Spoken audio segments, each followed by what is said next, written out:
और एनडीए खेमे से इस वक्त बड़ी खबर सामने आ रही है। जी हां, बीजेपी और जेडीयू में भी आपस में सहमति बन चुकी है सीटों को लेकर। बराबर सीटों पर बताया जा रहा है कि बीजेपी और जेडीयू के बीच में सहमति बन चुकी है। जेडीयू अपने कोटे से हमको सीट देगी, वहीं बीजेपी अपने हिस्से से एलजेपी को सीट देती हुई नजर आएगी। एलजेपी एनडीए में रहती है या फिर अलग निकलने का फैसला लेती है, ये आज शाम तक स्थितियां साफ हो सकती है। इसे लेकर के एलजेपी की तरफ से आज फैसला आ सकता है और आज शाम बीजेपी केंद्रीय चुनाव समिति की भी एक महत्वपूर्ण बैठक है।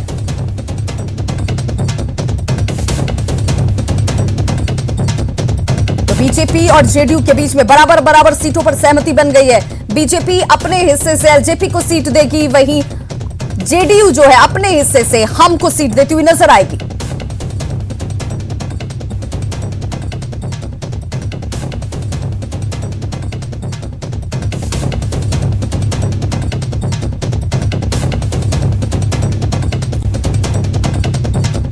और हमारे सहयोगी अमितेश हमारे साथ जुड़ गए। अमितेश, आज चुकी महत्वपूर्ण बैठक बीजेपी संसदीय दल की होने वाली है, जिसमें बहुत सारी चीजें स्पष्ट होती नजर आएंगी। तो क्या ये आज देर शाम जब ये बैठक होनी है तो ये माना जाए कि इस बैठक के साथ जो फॉर्मूला, एग्रीगेट फॉर्मूला है, वो सामने आ जाएगा?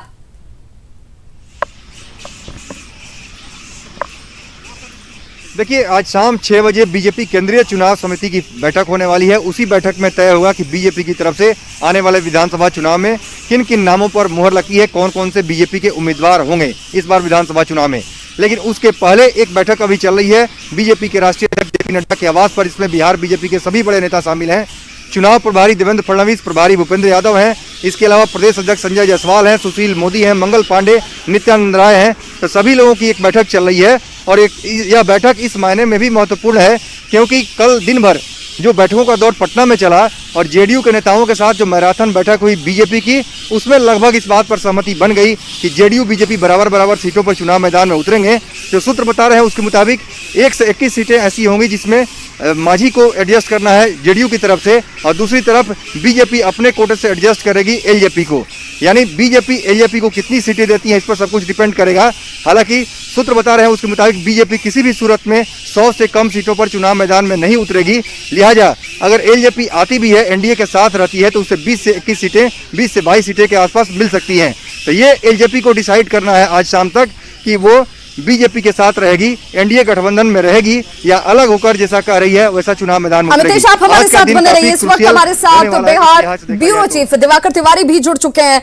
दिवाकर, सियासी हलचल इस कदर चल रही है तेज कि ये समझना बड़ा मुश्किल हो रहा है कि इस वक्त पेच किस विषय पर है। हालांकि अब जो बड़ी खबर है कि बराबर सीटों पर चुनावी मैदान में ताल ठोकते नजर आएंगे बीजेपी और जेडीयू, तो वो बराबर की संख्या क्या है?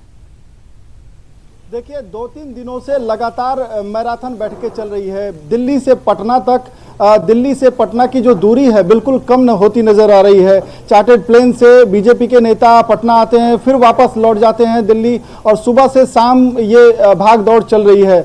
और आज लगभग ये माना जा रहा है कि आज ये जो बैठक चल रही है उसको आखिरी मुकाम तक पहुंचाना है, शाम तक, देर शाम तक, क्योंकि ये 4 अक्टूबर का आज वक्त है और आज केंद्रीय चुनाव समिति बीजेपी की वो मुकर्रर हो गई है तारीख की आज जो फर्स्ट फेज के कम से कम उम्मीदवार हैं उनको वक्त दिया जाए, क्योंकि कल 5 अक्टूबर हो जाएगा और कल किसी भी हाल में उम्मीदवारों की लिस्ट जारी कर देनी है, क्योंकि 8 अक्टूबर तक जो उम्मीदवार हैं फर्स्ट फेज के उनको नॉमिनेशन कर लेना है। तो अब ये 3 से 4 दिनों का जो वक्त है वो उम्मीदवारों को देना होगा सभी पार्टियों को। ऐसे में एक सबसे बड़ी बात तो ये कि क्या ये प्रेस कॉन्फ्रेंस, साझा प्रेस कॉन्फ्रेंस होती हुई नजर आएगी, और अगर होती हुई नजर आएगी तो कब होगी? देखिए, जो 6 बजे का वक्त बीजेपी ने तय किया है केंद्रीय चुनाव समिति की, तो उसको डेडलॉक मान के चलिए कि 6 बजे से पहले बीजेपी, जेडीयू और एलजेपी के बीच कोई ना कोई समझौता हो जाना है। अगर समझौता नहीं होता है तो आप मान के चलिए कि इसमें से गठबंधन में कोई ना कोई दल बाहर हो जाएगा। क्योंकि एलजेपी की बात करें तो एलजेपी के जो चिराग पासवान है, कल संसदीय बोर्ड की बैठक बुलाई थी, लेकिन जिस तरीके से रामविलास पासवान की तबीयत खराब हो रही थी और उनको ऑपरेशन करने की नौबत आ गई, तो देर रात रामविलास पासवान की हार्ट सर्जरी हुई है।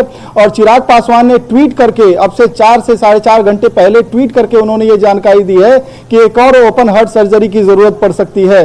तो इस वक्त आप देख सकते हैं कि चिराग पासवान किस कश्मकश में फंसे हुए हैं। एक तरफ उन्हें संसदीय बोर्ड की बैठक करनी है, ये ऐलान करना है कि वो गठबंधन में बने रहेंगे कि नहीं बने रहेंगे, और चिराग पासवान ने जो अब तक स्टेप लिए हैं उससे कुछ संकेत, राजनीतिक संकेत मिलते हैं कि अगर चिराग पासवान को अकेले जाना होता हो तो वो कोई ना कोई बड़ा फैसला ले लेते हैं।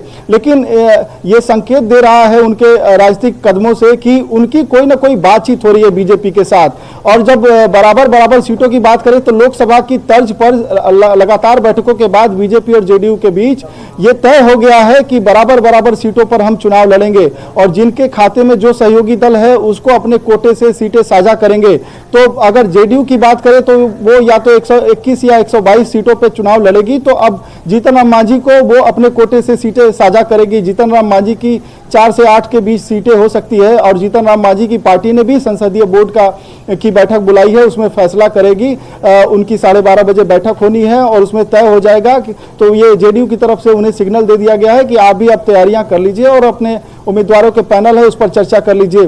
तो आज काफी महत्वपूर्ण दिन है, आज सभी गठबंधनों और सभी दलों के लिहाज से काफी महत्वपूर्ण है, क्योंकि आज अगर कोई भी दल चूक जाएगा अपने उम्मीदवारों के पैनल पर चर्चा करने से तो उसे वक्त नहीं मिलेगा, अपने उम्मीदवारों को वक्त नहीं दे पाएगा, क्योंकि नॉमिनेशन में भी उन्हें काफी कागजात इकट्ठे करने हैं। कोरोना काल में चुनाव आयोग के दिशा निर्देश बदले हुए हैं और नए दिशा निर्देशों के साथ उनको नए तरीके से तैयारी करनी है, काफी कागजात इकट्ठे करने होते हैं और काफी तैयारियां करनी होती है नॉमिनेशन फाइल करने के लिए। बिल्कुल, इस बीच बड़ी खबर आ रही है, इस बीच बड़ी खबर अपने दर्शकों को उससे